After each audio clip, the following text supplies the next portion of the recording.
Bueno, muchísimas gracias a todos y todas por estar aquí. Un saludo, digamos, a toda la mesa directiva de este evento y también a todos los invitados especiales que tuvieron la oportunidad de saludarlos. En realidad es un placer y un honor estar acá, digamos, para un investigador del Grupo de Socioeconomía, Instituciones y Desarrollo de la Universidad Nacional. Nuestro grupo de la Universidad Nacional hizo una alianza con FECODE, estuvimos acompañando todo el proceso de negociación que se dio en el contexto de la presentación del pliego de peticiones por parte de FECODE en el primer semestre de este año. Y lo que yo les voy a presentar aquí es básicamente, digamos, un estado de situación del Sistema General de Participaciones y con un énfasis en lo que ello implica para la financiación de la educación. La idea es que se den unos elementos, digamos, bastante concretos para poder abrir un debate en torno a la necesidad de una reforma que, como lo voy a argumentar aquí, es una reforma que tiene que ser constitucional, es estructural en el sentido de que tiene que ser constitucional y pues que necesariamente va a convocar pues un debate y la participación de muchísimos actores, no solamente del sector educativo, sino también de otros sectores y es muy especial y particularmente a los actores de los niveles territoriales de gobierno. Entonces, sin más, yo quiero empezar mi presentación. Yo le voy a pedir el favor a alguien que me ayude a pasar la presentación, cosa que lo hace un poquito más tranquilo y más dinámico. Bueno, lo primero que hay que decir es que la Constitución del 91 con respecto al derecho a la educación o a la educación genera dos cambios fundamentales. El primero de ellos es que lo consagra la educación como un derecho humano y un derecho fundamental del ordenamiento institucional colombiano. Eso se hace en el artículo 67, pero no solamente en el artículo 67, sino también en aquellos artículos que dan primacía a los pactos internacionales de derechos humanos en el orden institucional, en el orden legal. Digamos, en principio, toda norma internacional que ha sido pactada, firmada y ratificada por Colombia entra a tener una mayor importancia que cualquier otra norma legal colombiana en caso de que haya algún tipo de contradicción, pero incluso que la misma Constitución. Incluso si existiesen artículos de la Constitución que fuesen contravinientes a los pactos internacionales de derechos humanos, la misma Constitución les da prelación a estos últimos. Y eso es importante señalarlo porque, por ejemplo, la gratuidad de la educación hoy en Colombia, lo que conocemos como gratuidad, fue el resultado precisamente de una demanda ciudadana de una red que se llama la Coalición Colombiana por el Derecho a la Educación, donde también participaba FECODE, reclamando la violación de el Pacto Internacional de Derechos Económicos y Sociales, el PIDESC, que fue firmado en el año 66 y ratificado en el año 76 por Colombia, y que estaba siendo violado precisamente por uno de los parágrafos del artículo 67 de la Constitución, porque si bien la Constitución elevó a un derecho fundamental la educación, a renglón seguido decía que se le podía cobrar a las familias en los colegios públicos siempre y cuando tuviesen, digamos, los medios para poderla pagar. Y fue precisamente una demanda ciudadana ante la Corte Constitucional y un fallo de la Corte Constitucional que le ordenó al gobierno que por lo menos en el ciclo fundamental que iba desde el preescolar hasta la educación media fuera prohibido cobrar cuotas escolares. De ahí es de donde viene la gratuidad de la educación en Colombia, que hoy en día es una política que se ha generalizado hasta el grado 10º y 11 y que le traslada cerca, aquí me podrán corregir porque pues está el Ministerio de Educación, tiene las cifras, pero que traslada más de 400.000 millones de pesos al año dirigidos a las escuelas públicas en Colombia. Entonces es importante señalar que ese cambio en torno a que la educación es un derecho y todo el bloque de constitucionalidad no es un cambio puramente formal, sino que es un cambio sustancial en el lugar que tiene el derecho a la educación en el ordenamiento legal y constitucional colombiano. La segunda gran transformación que hizo o que hace la Constitución del 91 es que descentralizó el servicio público educativo, lo que significa que ya no iba a depender directamente del Ministerio de Educación, sino que iba a estar en cabeza de las entidades territoriales, fundamentalmente los departamentos, los municipios y las entidades territoriales indígenas, que por ahí no hemos llegado todavía a esa delegación, pero que las organizaciones indígenas siguen reclamando ese mandato constitucional. Entonces la Constitución descentraliza el diseño de la política pública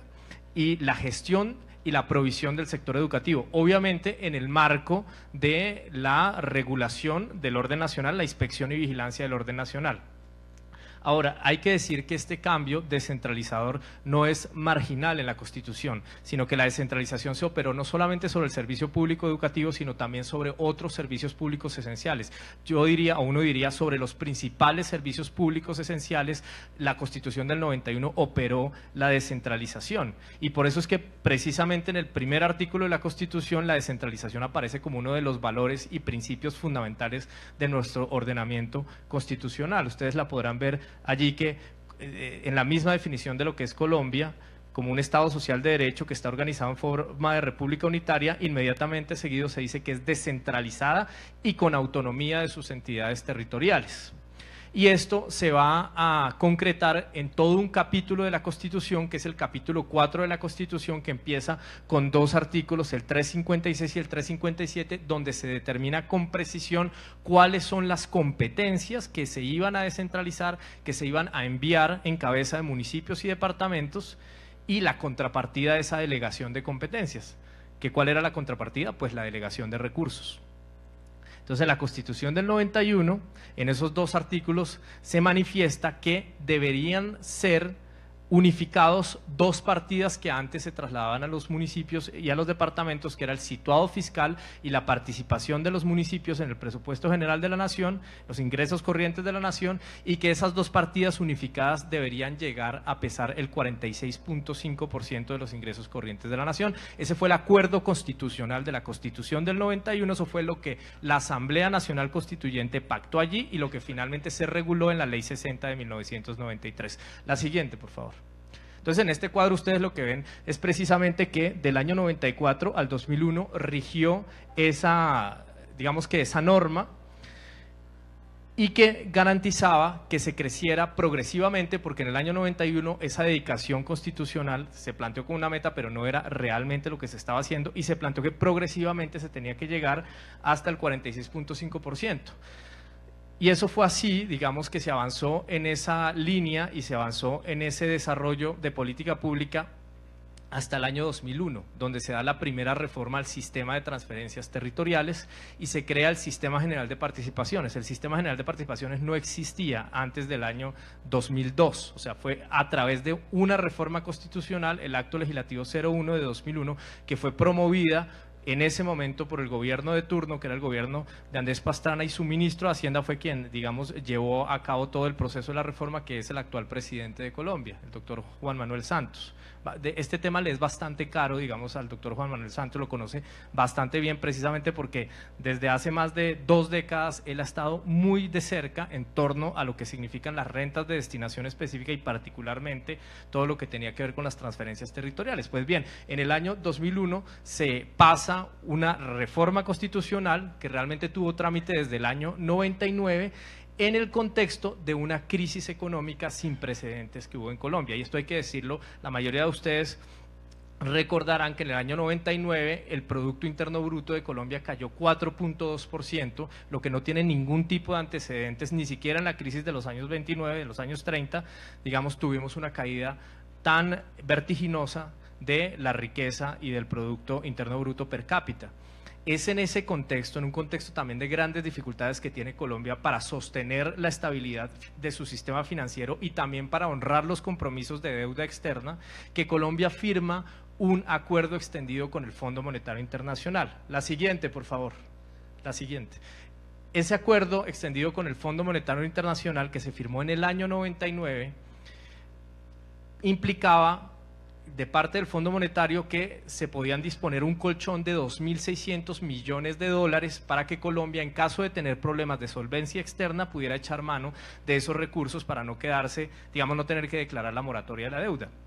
con las consecuencias que eso implicaba. Pero el Fondo Monetario hizo ese colchón, digamos, firmó ese colchón, siempre y cuando Colombia llevara a cabo unas reformas económicas estructurales. Y la primera de esas reformas económicas fue precisamente la reforma al sistema de transferencias. Ustedes pueden encontrar el texto del acuerdo en internet, en la página del Banco de la República, y como lo pueden ver ahí en el texto de la diapositiva, voy a simplemente limitarme a leer la segunda parte, se pactó que el más importante de los esfuerzos para controlar el gasto público en el mediano plazo era el acto legislativo, una enmienda constitucional que fue presentada al Congreso en septiembre del 99 con el propósito de mantener constante en términos reales. Y fíjense ustedes, el propósito era mantener constante en términos reales el valor de los fondos que se transferían a los gobiernos locales bajo los acuerdos de participación en los ingresos corrientes de la nación. Ese era el propósito inicial en un pacto firmado entre el gobierno de ese momento, el gobierno de Andrés Pastrana y el Fondo Monetario Internacional. Fue resultado de la movilización, ustedes recordarán las masivas movilizaciones entre las cuales también participó FECODE, pero no solamente FECODE, el movimiento universitario también participó, que se logró que ese ajuste no fuera tan fuerte como se había planteado, porque como lo van a ver en la siguiente diapositiva, lo que se estableció de allí en adelante, después de los dos debates y de que el Congreso aprobara el acto legislativo y lo volviera reforma constitucional, que de ahí en adelante, desde el año 2002 hasta el año 2008, lo que se diera fuera un crecimiento de la bolsa que había en el año 2001, o sea, se cortaba la bolsa que había en el año 2001, se le desvinculaba por completo del crecimiento de los ingresos corrientes de la nación y de una proporción específica de los ingresos corrientes de la nación, y esa bolsa de ahí en adelante y hasta el año 2008 iba a crecer el IPC más 2 puntos porcentuales hasta el año 2004, y de 2005 en adelante, 2006 en adelante, íbamos a crecer 2.5% adicional. O sea, el recorte, el ajuste permitió, digamos, y la movilización que hubo allí permitió que fueran 2 y 2.5% más que lo que se había planteado. Pero lo que hay que resaltar aquí es que esa reforma constitucional retiró el vínculo que había entre los recursos que se tenían que trasladar a municipios y a departamentos para financiar educación pública, salud pública, agua potable, saneamiento básico y otro conjunto de sectores que se descentralizaron parcialmente, entre los que están medio ambiente, cultura, deporte y muchos otros sectores. Se tenían que financiar con el 46.5% de los ingresos corrientes de la nación. Ese vínculo se rompió y de ahí en adelante lo que se estableció fue una bolsa, que esa es la bolsa que ahora llamamos SGP y que en el contexto de los funcionarios públicos le llaman la bolsa, simplemente. La bolsa porque resulta que es de los ingresos corrientes de la nación y de los tributos, digamos, los recursos que necesariamente y por ley, incluso por constitución, se tienen que trasladar a municipios y departamentos. Pero ¿qué planteaba ese acto legislativo? La siguiente. Ese acto legislativo señalaba que, y en su exposición de motivos estaba, que este recorte y esta, digamos, ruptura del vínculo entre los ingresos corrientes de la nación y las transferencias territoriales se daba en virtud de una situación que era coyuntural, que era la mayor crisis económica que había tenido Colombia, digamos, en todo el siglo. Entonces, en ese contexto se justificaba que se hacía un recorte que era transitorio, y fíjense ustedes que la reforma constitucional dejó un parágrafo transitorio, que era el número 3, que decía que al finalizar el periodo de transición, que iba hasta el año 2007, el porcentaje de los ingresos corrientes de la nación destinados para el Sistema General de Participaciones, creado en ese momento, la bolsa, sería como mínimo el porcentaje que constitucionalmente se había transferido en el año 2001. ¿Cuál era el porcentaje que constitucionalmente? Era el 46.5%, porque hasta el año 2001 rigió la Ley 60 y la Constitución, el acuerdo constitucional original que había desde el año 91. Además, como se percibía que ese cambio, ese retornar nuevamente al acuerdo constitucional iba a implicar un salto en los recursos, se dejaba a iniciativa del Congreso, esto también es texto de ese primer acto legislativo y fue la Constitución hasta el año 2007, se establecería que el Congreso establecería la gradualidad del incremento autorizado en el parágrafo anterior, o sea, estaba absolutamente claro que lo que se pactó en el año 2001 en el Congreso era que se hacía un recorte temporal y a partir del año 2008 se retornaba al acuerdo constitucional, en particular porque no había ninguna razón para romper el acuerdo de los constituyentes. Recuerden ustedes que la Constitución del 91 fue el resultado de la reinserción de 3 movimientos insurgentes, por lo menos, y además de un debate nacional enorme desde las regiones en donde se planteó que Colombia no podía seguir siendo centralizada porque eso había generado un atraso sistemático en buena parte de los territorios del país. Entonces no existía ninguna razón de fondo, sino solo razones coyunturales para que ese acuerdo del 46.5% se hubiese revisado. Pero ¿qué pasó en el siguiente año?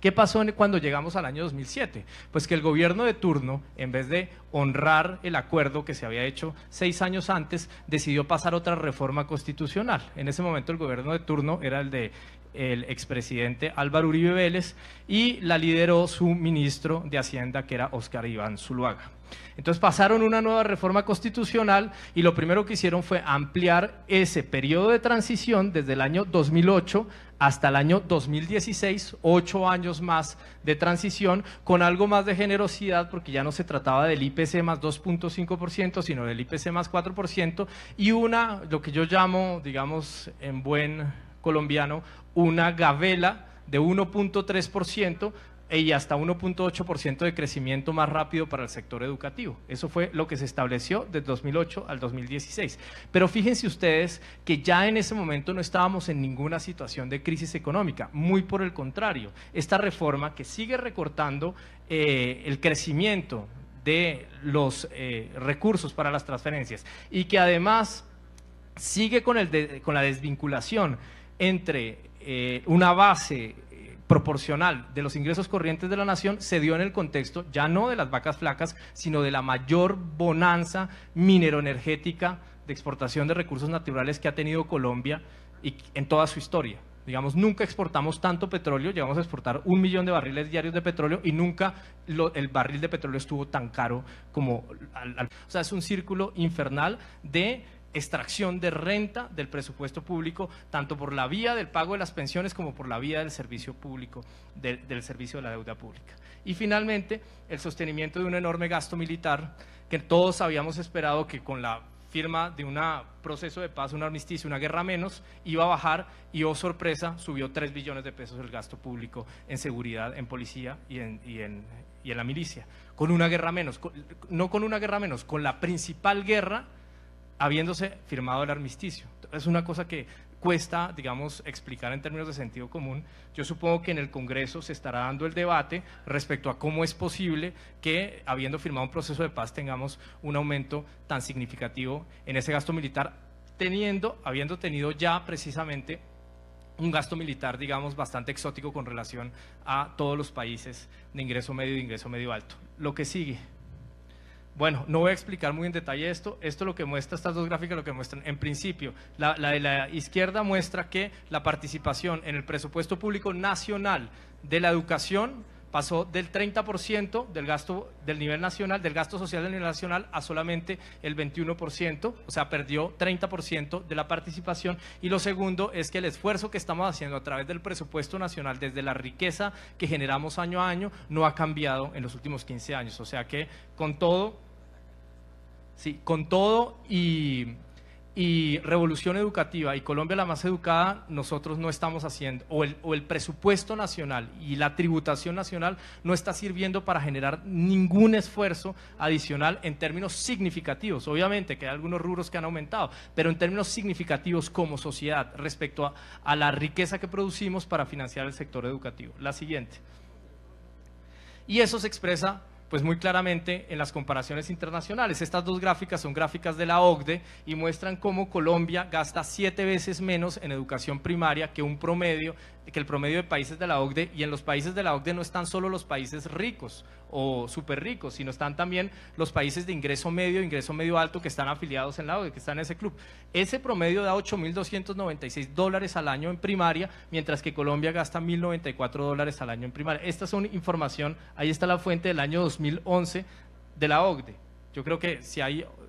información nueva, pues sería bueno contrastar este indicador. Y lo segundo es que en secundaria, el segundo cuadro muestra que la situación es todavía peor porque la diferencia es 8 veces. O sea, los países de la OCDE gastan en promedio $9.280 al año, mientras que Colombia dirige $1.160 al año.